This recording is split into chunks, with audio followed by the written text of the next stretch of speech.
Good evening, everyone. Welcome to the Trainers Forum. Our guest for tonight is Mr. Con Abraham, who will be saying more about himself. And our topic for tonight is the challenge of making emergency training more effective.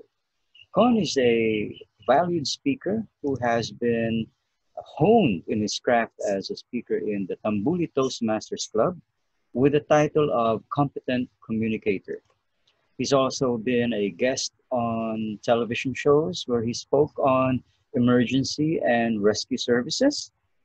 He is a volunteer fireman who is also a certified first responder. As you can see, he takes his training and his rescuing very seriously. He's also a volunteer fireman who has trained well and has served for many, many years. He's also been among the very first responders who went to Tacloban during the Typhoon Yolanda disaster. He is also a teacher who teaches first responding in schools and an avid dragon boat racer.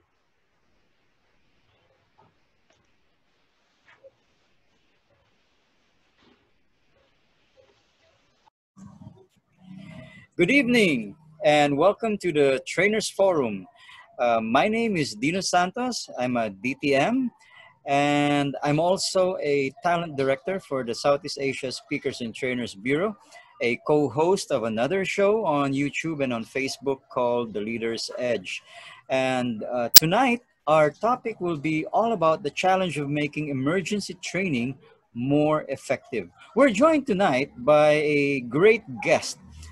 His name is Con Abraham, and I'll allow him to introduce himself. Con? All right. Thank you, Dino. So again, I'm Con Abraham. I'm a current right now with the training consultancy of Speakers Bureau, and also I'm a former high school teacher. And on the other side of my life is I'm also a volunteer firefighter, search and rescue personnel.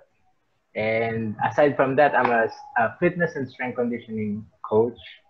And also, I engage in different sports like I'm into duathlon, trail running, off-road mountain biking, and I also compete with it and dragon boat teams. So that's me, very active.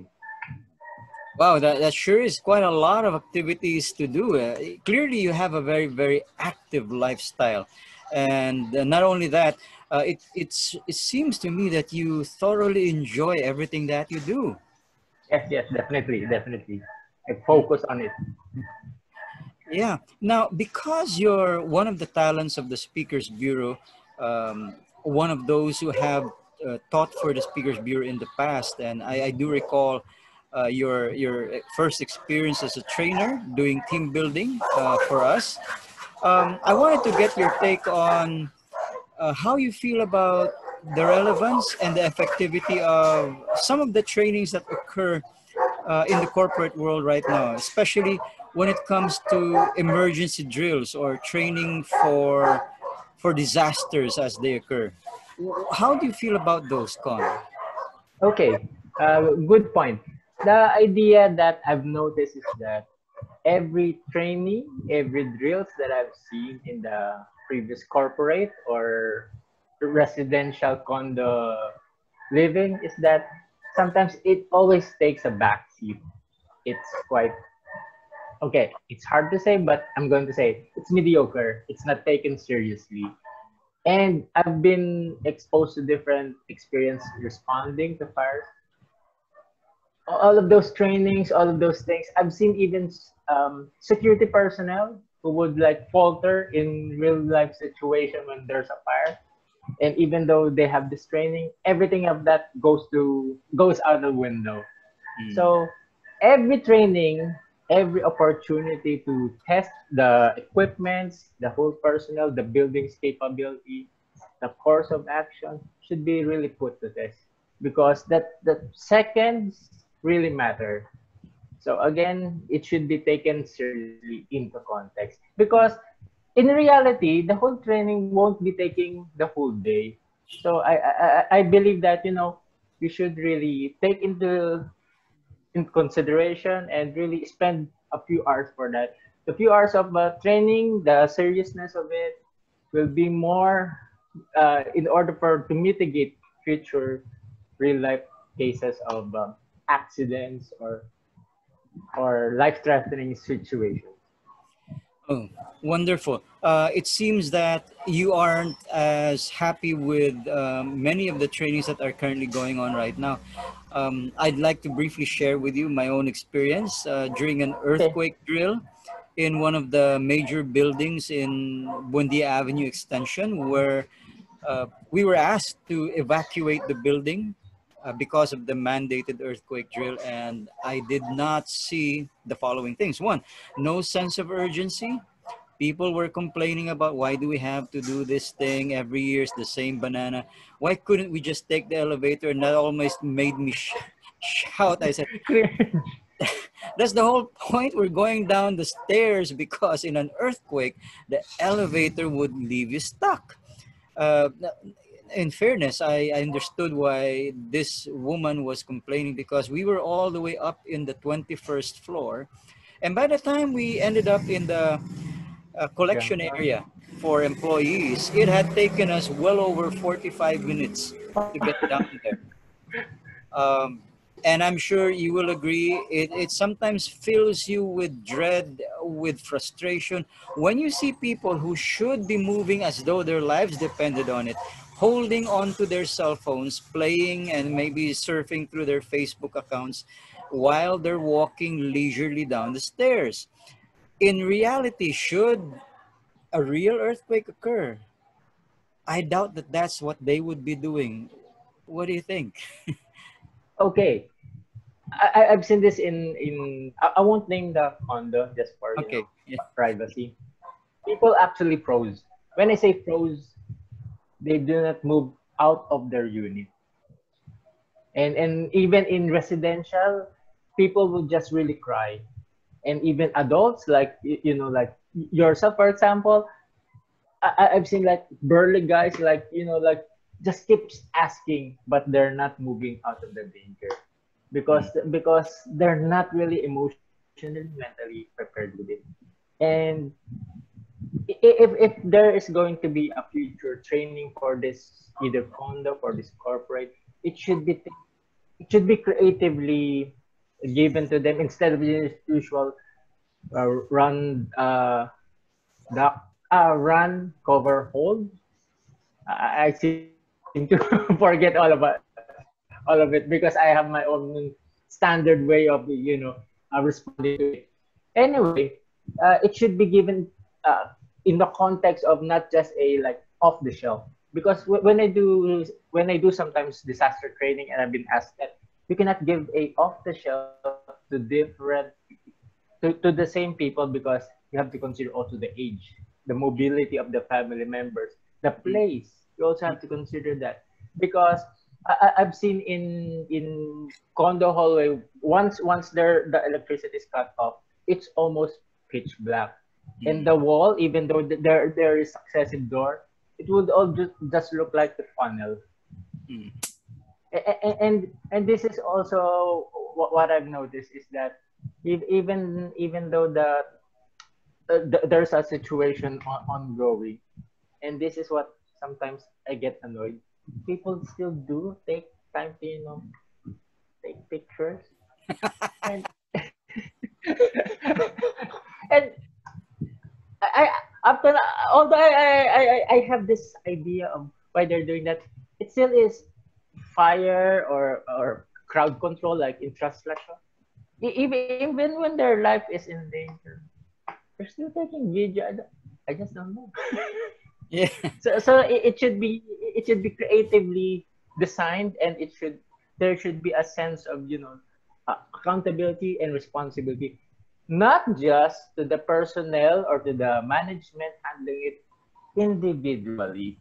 Mm, And this is what I really advocate. You should have individual accountability. You could not give a responsibility to that building admin, to your boss. No, because in reality, when that SHTF strikes, yes. it's for everyone. And at the same time, someone who's going to lead them, you cannot give responsibility to the other persons. Then you feel entitled to complain. No, You should be responsible for yourself. You brought up some very, very interesting points. Like number one, training shouldn't be just the responsibility of the facilitator, but clearly there should be some form of, say, squad leaders or floor leaders who is respected, admired, and perhaps is influential with the rest of the residents on a particular floor who would lead them to safety. That's very, very clear in what you've shared. Likewise, it seems to me that you're also saying that there can't be a uniform way of teaching people how to respond to emergencies because Yes. Yes. buildings are different from one another. And while other buildings may, for example, have a more direct path to the exit, other more artistically or architecturally more creative buildings might have a different way of accessing exits. And so I'm with you there in that uh, training that will be given for them must take into account many, many factors. Among those will be the design of the building, the occupants who will be living in there, because you've mentioned as well that if they're elderly or if you have persons with disability, in as much as it's so tempting to leave them out of the training because they're old or they're infirm, they really shouldn't be. They should still be part of it because when, as you said, the thing hits the fan, they will be doomed unless they're part of the evacuation process. They're part of the evacuation procedure. In other words, some people need to be put in charge of helping them specifically survive a blaze or an earthquake. Con, you did mention earlier about your being a volunteer fireman. Could Mhm. you tell me, for example, how did the fire department prepare you for the reality of a real fire? I mean, how did they make your training effective to the point where it helped you be mentally ready for the real thing? I mean, did they do anything extraordinary to help you get there? Okay. I love your question. First off, again, remember I mentioned everyone should have their own accountability, responsibility. When I joined being a volunteer firefighter, I decided on my own. I take responsibility for my own that during the training I won't censure, I won't give the blame to my fire chief that actually during the training I got injured 2 times. And one of them is kind of life threatening. I almost get paralyzed. But I didn't blame it to my fire chief or to the whole premise of why did I go. I just did self therapy, and up to now I'm still good. So going back to that idea, uh, you should have your own um, accountability, and at the same time a really strong, simple mindset. And for me, my mindset as a firefighter is it's as simple. I am a snappy firefighter. I don't have to broadcast that. I don't have to tell that to everyone. I hold it to me. I am a snappy firefighter. I hold that to account every time I would respond to certain situation, and and I've already proven it because I've been in a situation that there's a safe, and I've been asked because to get that safe out and to open it because I'm the one with the crowbar, and I said okay, we're going to open it, but I need witness, call the other fire chiefs for the BFP to have it. And when I also got exposed to my first deployment as a firefighter, it was uh, in Divisoria. The Oh okay, yeah, the word is the New Tutuban Divisoria Mall. Mall. Yes, the Tutuban Mall. At the same time, it was one of the oldest mall, Yeah. and it burned for about approximately, if I recall, 4 to 5 days. I was on the Wow. second day, Yeah. and it was so hot. How hot? The whole elevator melted. The whole elevator. Yeah. That's how hot it is. Okay, so when I responded there, I just switch on to all my training. I just switch on to my mindset. I just switch on to my training. I stayed focused. And I put on a mantle of responsibility of a tasking because once you're inside the fire scene, it's almost okay. I'm going to say this almost like a disorder, a organized chaos inside. And in Mm. order for me to have that organized chaos, I had to take on the responsibility because I'm familiar with taking points. So I had to take points because I have with the so far complete equipment. So clearing the debris, the obstacle, I had the gloves because the other responders do not have the gloves. Then I have the flashlight. I have the equipment to literally take points and lead the others in order for us to extinguish the flames. Mm. And it was 2 days that the second day of the fire I was there. On the third day of the fire, I went there, um, taking on the other sides of the building, Mm. and we were also wait. I'm also do. It was my first time also to manage the crowd control because I was also exposed when I maneuver to the other side of the building. The aisle was where the jewelries were being sold, Mm. and I had to clear my way with the shelves. Okay, and this was curious because I was thinking, are these like jewelries? Like, hey, then I was clearing. Just imagine, I was clearing it. There were looters behind me. Oh my Eh, God. just imagine. Okay, I had my hand forward, while clearing the shelf. Underneath my arm, there's a guy's arm grabbing the jewelries, and Oh my. there was the flame in front of me, and they knew where to go, and I was like shoving them away. There was just like four, if I recall, 4 to 7 of them, shirtless and like making ruckus. They really wanted to loot the jewelries. I just had to shove the shelves for in order for them not to get off the loot. Okay. So, So so anyway. I'd like to ask a few questions here. Clearly, your training was for putting out fires, of course, and keeping yourself safe. Mhm. And Right. yet, my question is, as you were doing your duty of helping people survive that blaze and trying to put out the blaze, um, how close was your training to the actual experience of being in a fire? I mean, what did you go through to help you prepare exactly for that moment? Was it like a deja vu moment for you, or was there some kind of culture shock between how you trained and what actually happened? Okay. Good point again. Before I answer that, remember I said that the training should be intense. Okay, Yeah. the training should be intense in order for you to prepare that. My actual training by it was like 8 weekends, Saturday, Sunday in uh, Makati Sports Coliseum, Mm. because the St. Thomas Fire Makati adopted me to be one of their volunteer firefighters. Although I live in Quezon City. Anyway, the training that they provided was rigorous. I have to admit, it was rigorous. At the same time, our fire chief was really stern, strict.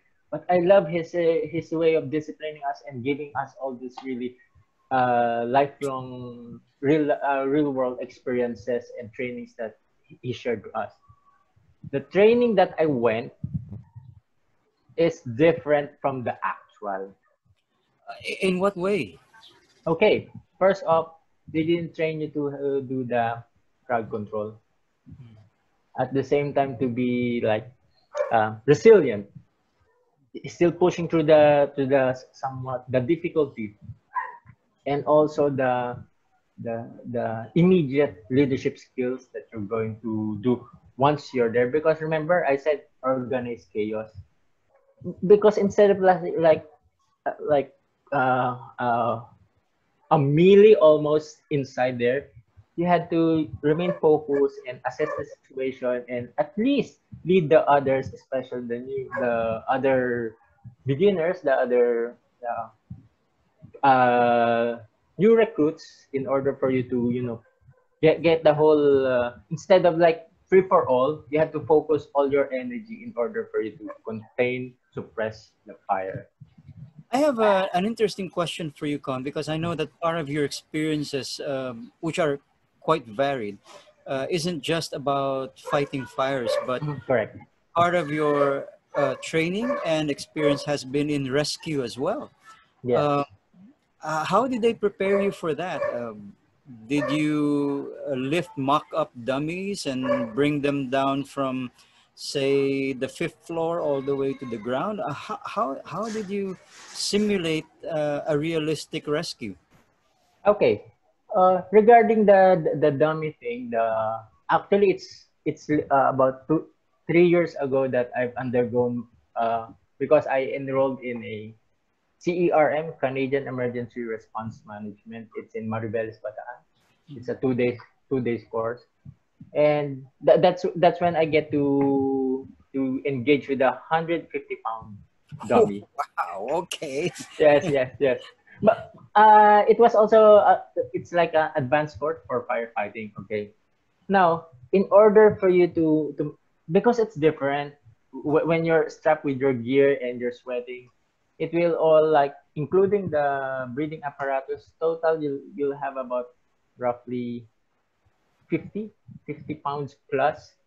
Mm, Include also the sweat yeah. that has been absorbed by the gear, and it's really difficult for that to move.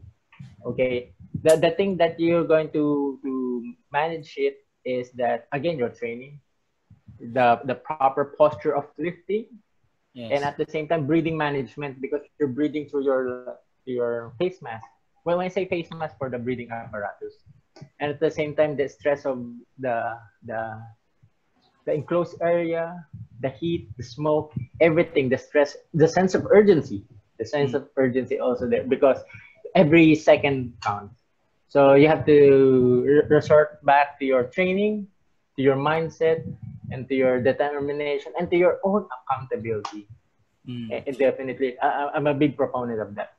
Okay. So just to keep in sync with the theme of our show tonight, um, I do bring up the issue of, say, effectiveness in all our other emergency or disaster drills, because clearly not everybody's taking the earthquake drills seriously, and some people will take their fire drills seriously because it's part of, say, having a building recertified Yes. and be given approval to continue operating. uh, but you brought up some really, really good points, because, like, for example, the real experience of a fire, for instance, will have no semblance at all to the well air conditioned, the well lighted fire drills that everybody is accustomed to. In my mind, as I thought about this, shouldn't people really be taught how to, say, for example, get down on all fours, maybe even asked to wear a blindfold, and then, be within tapping or grabbing distance of somebody's belt, and then using, for example, muscle memory to feel their way across the floor until they get to an exit? Because in a real fire, the smoke would be so thick you shouldn't be standing up because of smoke inhalation. And in a real fire, the wiring would already have been burnt out, so lights would probably be non-existent, and it'll be dark, it'll be hot, it'll be scary as hell. And if they're not prepared for that, for that reality, um, when the real thing happens, they're off going to be running like chickens, or frozen in fear and unable to move at all.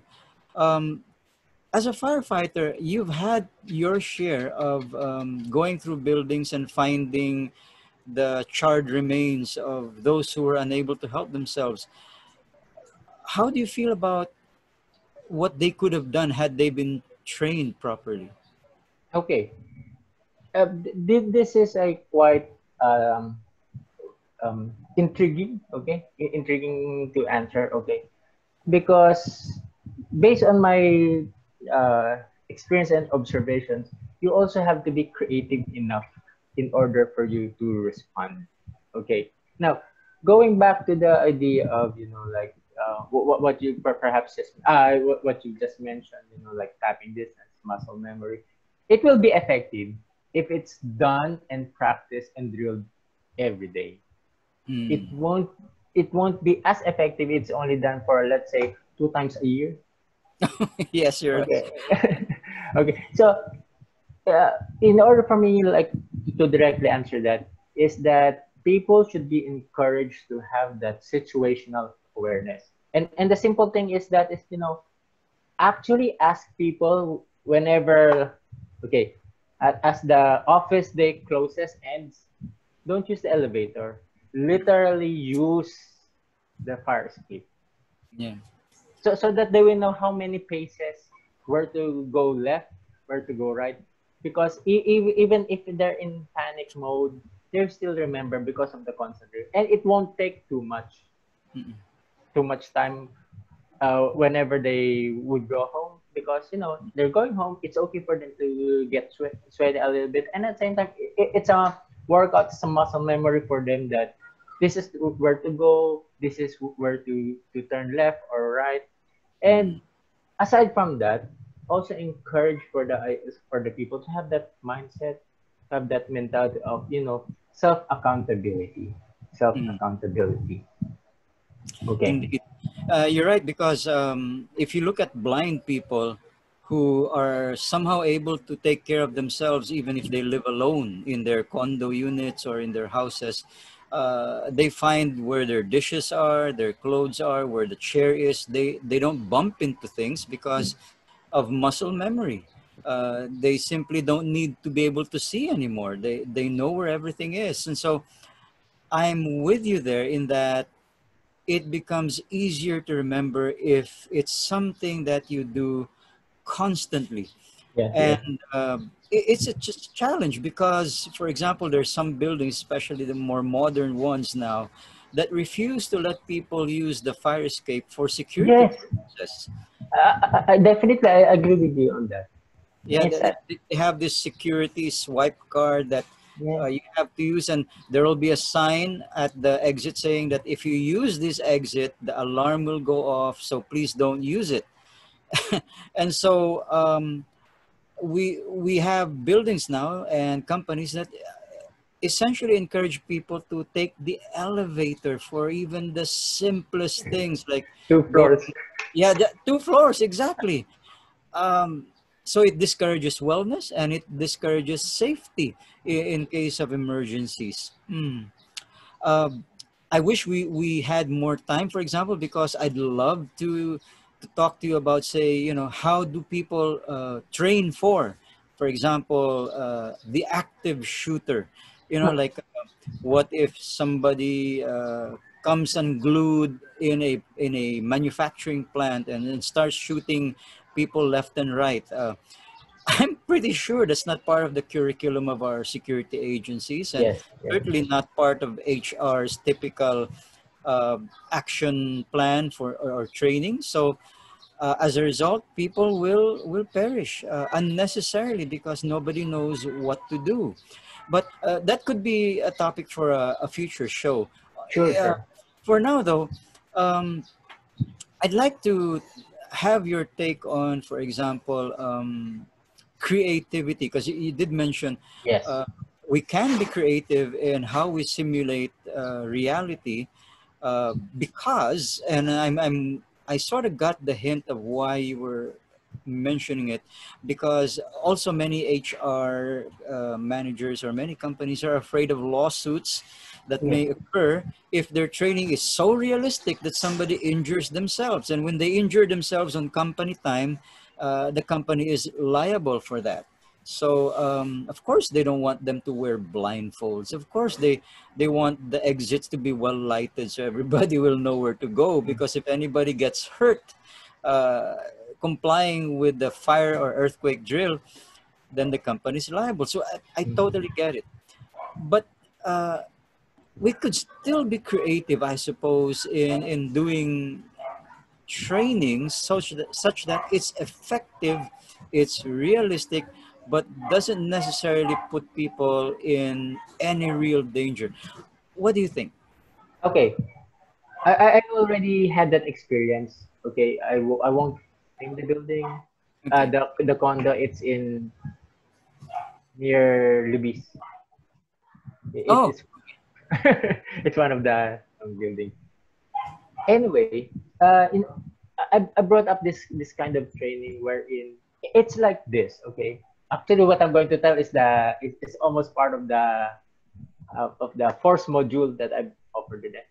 For example, this floor has like 15 families, 15 doors. Okay, now uh, what we're going to do is that we're going to have a small town meeting for them and ask them who would volunteer their unit to have this simulation. It's like a Mm, fishbowl method. And for those who's going to volunteer, I'm going to tell them what in the presence of the building admin, the property manager, that this is the kind of simulation that you'll be undergoing. mm, And it's going to be uncomfortable for all of you. And that's why we need for you to be volunteering for it. If they said yes, fine. Then the other tenants, the other residents are going to see it so that they're going to feel and see how it is ongoing, how it's going to see unfold and how the emotions are going to spill out. And after that, after the simulation, after the training, after the drill, I'm going to talk with the tenants and ask for their feedback.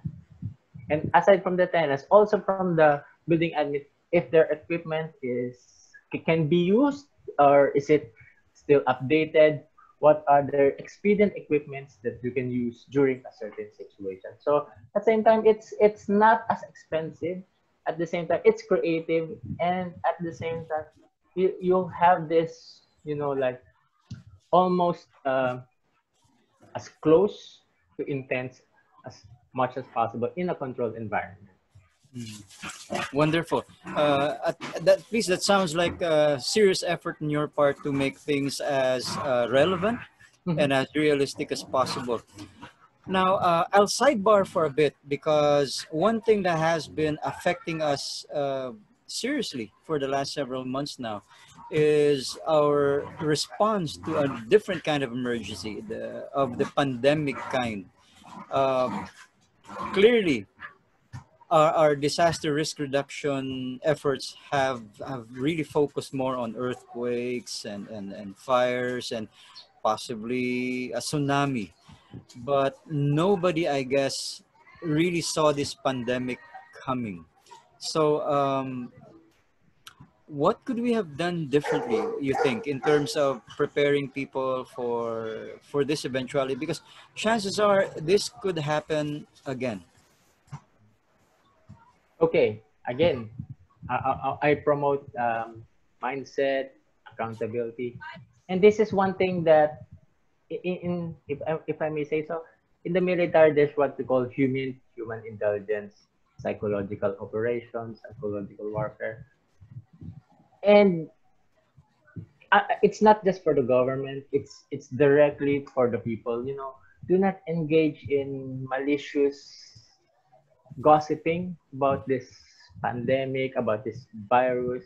Stop all of that, because it's going to trigger, like cortisol, like stress to the people, and they're more, susceptible to illness. So stop with all of that emotional turmoil in social media and going out of your house just to take picture, just to prove that people are, where in fact you're also the one who's adding to the adding to the unnecessary situations.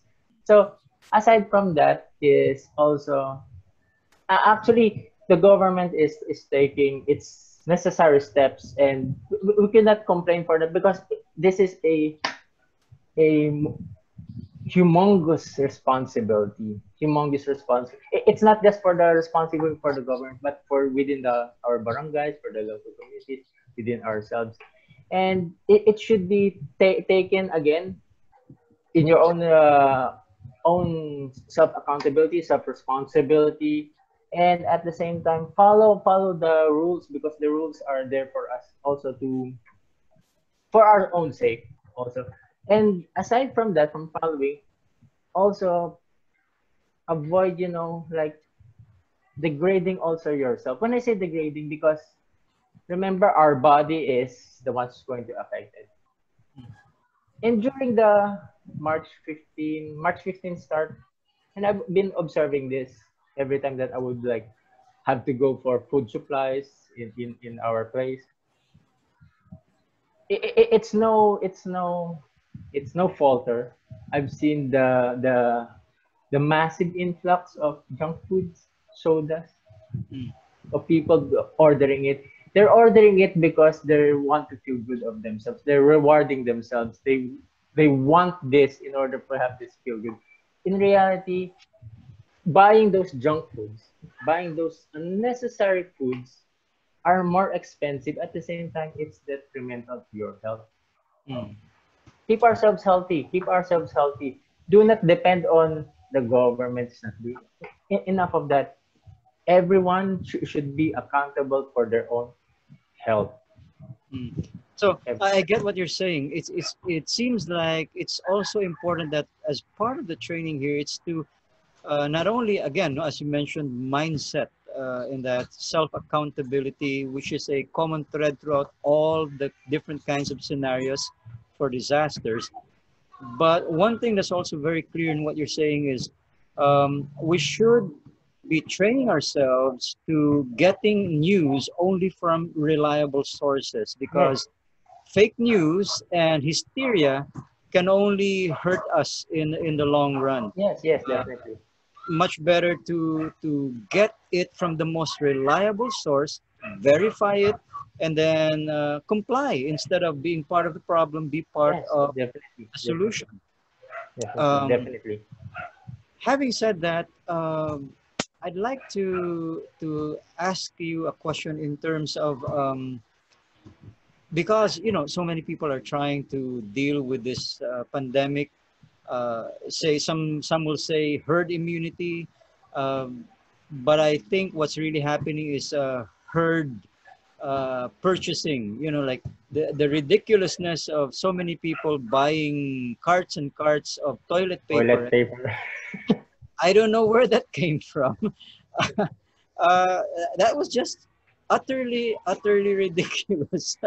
um, Apparently, their behinds are more important to them than their medicines or than the basic necessities of life.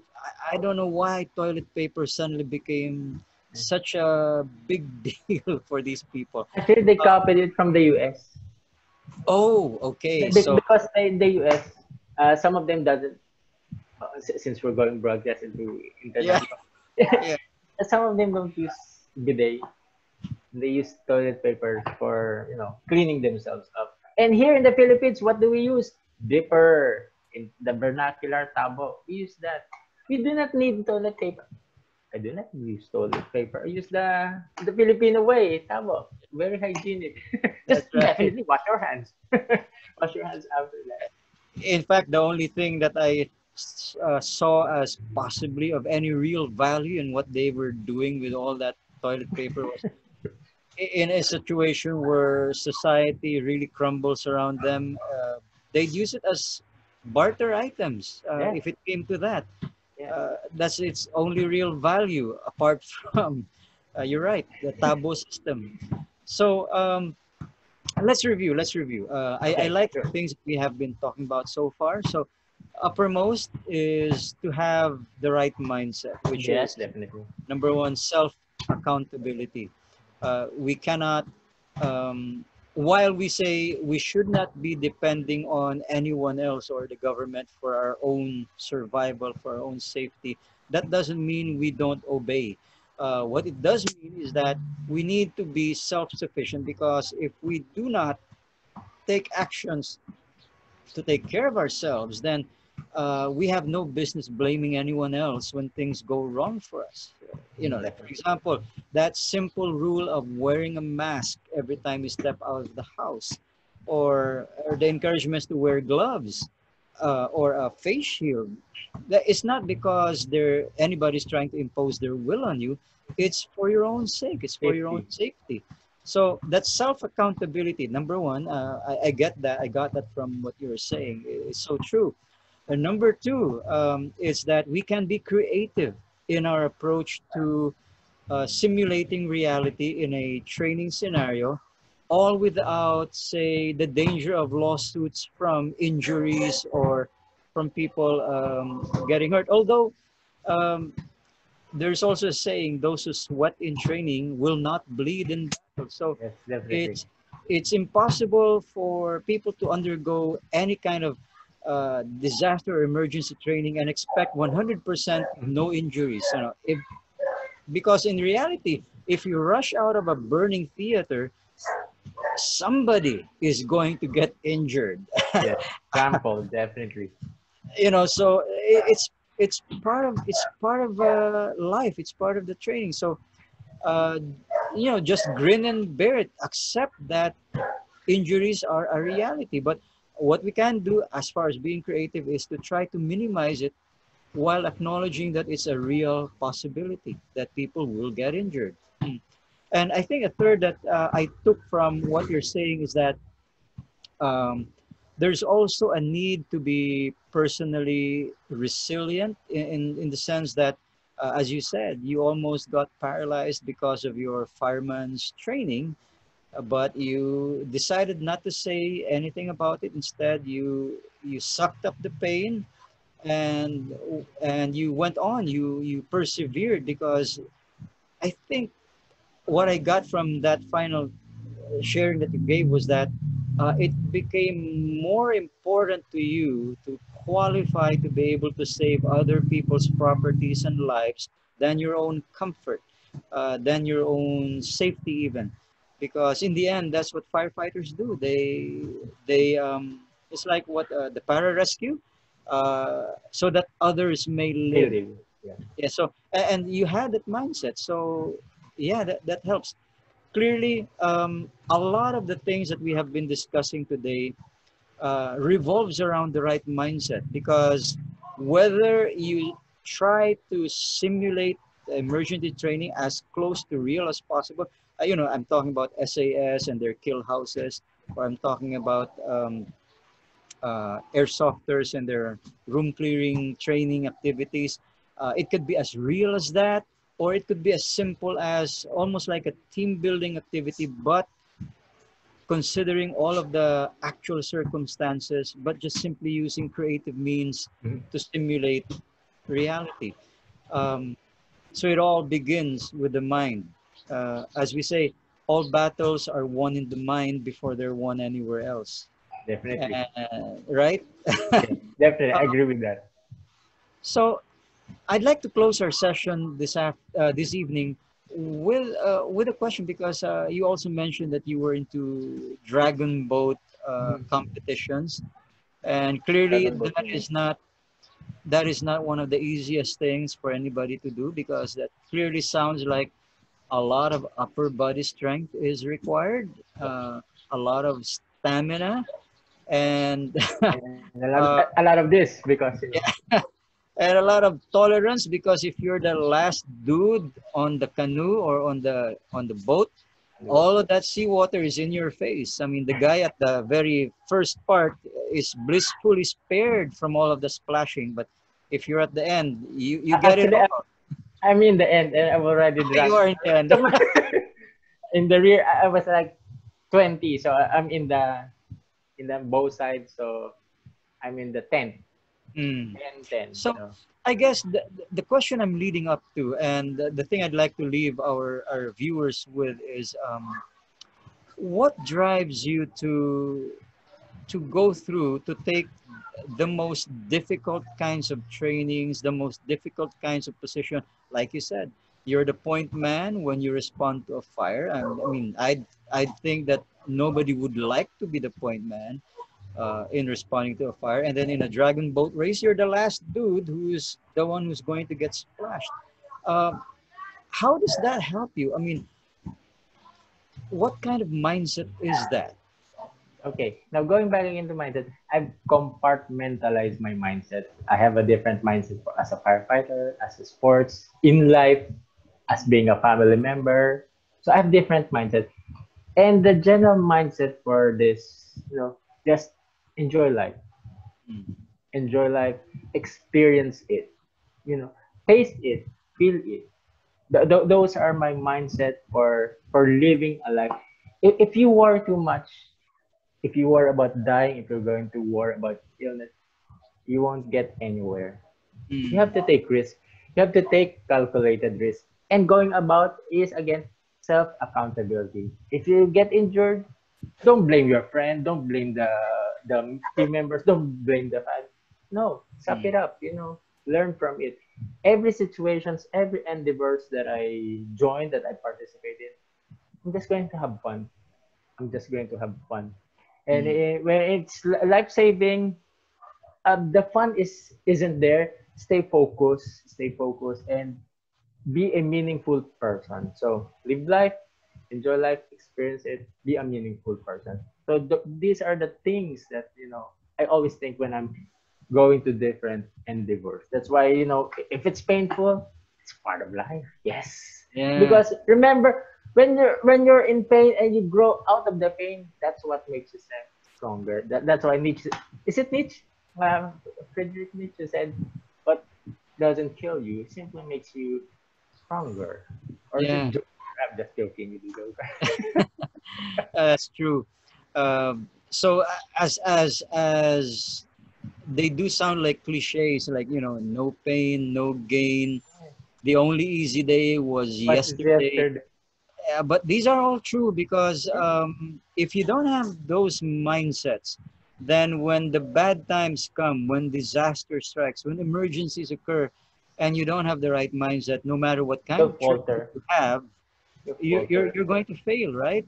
Yep. But if you have the right mindset, then the battle is already half won. The rest Yeah, is definitely. simply knowing what to do next. Mm. Hmm. So, ladies and gentlemen, again, it's been a great evening, and it's been a terrific pleasure to have had Con Abraham, volunteer fireman, dragon boat aficionado, Teacher, adventurer, yeah, former teacher, former teacher, and and a also, coach. yes, uh, as our guest tonight. Perhaps in the future we can invite him to share with us. Other things, other aspects of survival, other aspects of Preparedness. mind setting and preparedness. So, thank you again, Thank you Con, also, for Dina. Thank you. Thank you, Dina. accepting our invitation to be on the show tonight. So, with that, ladies and gentlemen, we'd like to thank you for tuning in tonight. Tonight was season one, episode one of the Trainers Forum. So, until next time, we hope that you tune in again. All Good right. evening. Thank you, Dina. Good evening. Bye Bye bye. bye.